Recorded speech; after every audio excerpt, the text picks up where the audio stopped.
با سلام خدمت بینندگان برنامه یه نگاه بود یا نگاه یک؟ بلش کن. من دکتر امام جوش هستم. من یکی از رفقای گارد امام بودم، یعنی امام تو فوروارد، من تو گارد.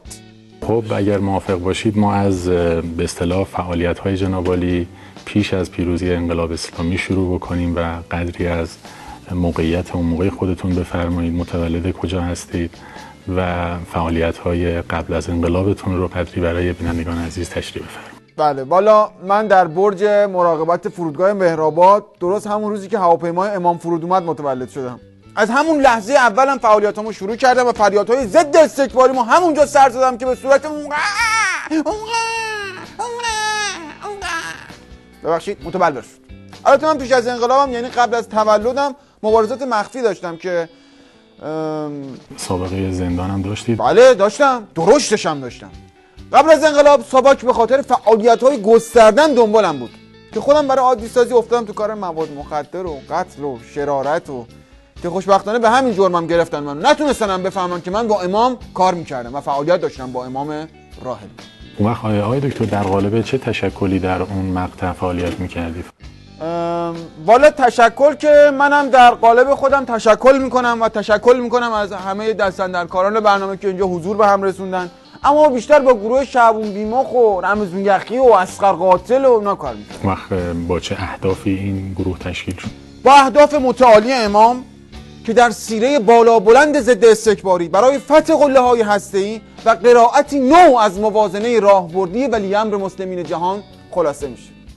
آبا تو هم گیج میزنی ها. اهداف گروهتون چی بود؟ اصلا گروه کجا بود که اهداف داشته باشه؟ اون موقع خود امام ترک یکی دیگه سوار بود، بعد تو هم یک گروه. آبا منظور من مرده خوری و مفخوری و لاشخوری و که اهداف، اینا که اهداف نمیخواد. یه گلوی تازه بفرمایید، آب میل کنید آقای دکتر، اگر که بالاخره تهیه کننده محترم برنامه هزینه کرده و زحمت کشیده این آبو تهیه کرده.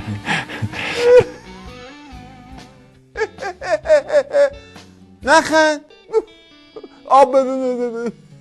آقای دکتر از کی دقیقاً با اندیشه های از امام آشنا شدید؟ الان زمان دقیق، والا اون زمان به خاطر فضای اختناق امکان آشنایی با افکار امام تو شهر خیلی دشوار بود. اما یادم یه سال تابستون با دکتر سبزعلی رضایی رفتیم دهاتشون، بعد منو برد یه جایی دیدم افکار امام همینجوری داره تو فضا منتشر میشه. خودم خیلی تعجب کردم. چاق چله پروار شیرشو میدوشیدن. که من همونجا با افکار امام آشنا شدم. اون افکارش این شکلی در من نشو و نما پیدا میکرد. از اون زمانم ارتباط من با امام چی برقرار شد. از چه طریقی؟ از طریق اینترنت. همین الانم امام با من چت میکنه، منم با یاد و نام ایشون چت میکنم. عجب. مشرجب ریش امام یک وجب، تو میدی بزن رد نجب ببینیدی دد نجب.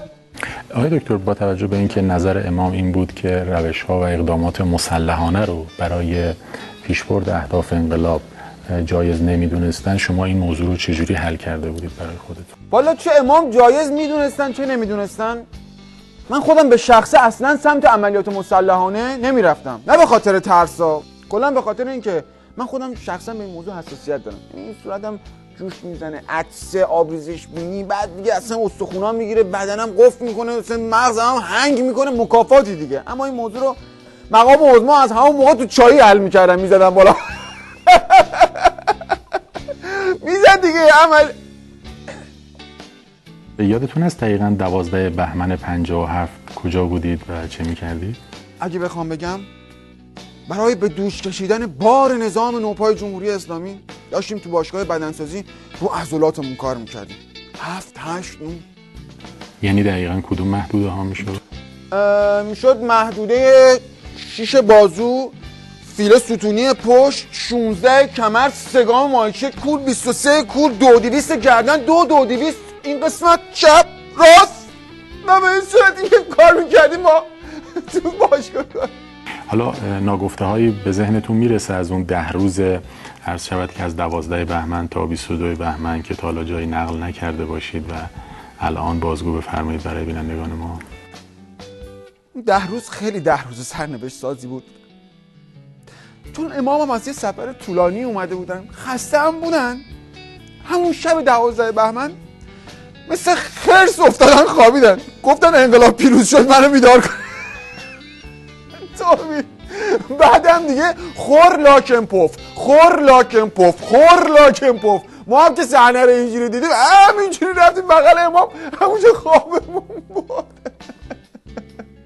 یاد امام بخیر، هر وقت منو میدید سرشو بر میگردوند، نگاه مخملیشو میدوخت تو چشام، میگفت دکتر بتاز. چنین عبارتی رو امام کجا به شما گفته بودن؟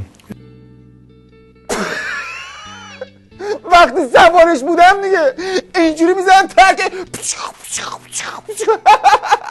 برمیگشت این جمله تاریخی رو بهم میگفت دکتر بتاز. منم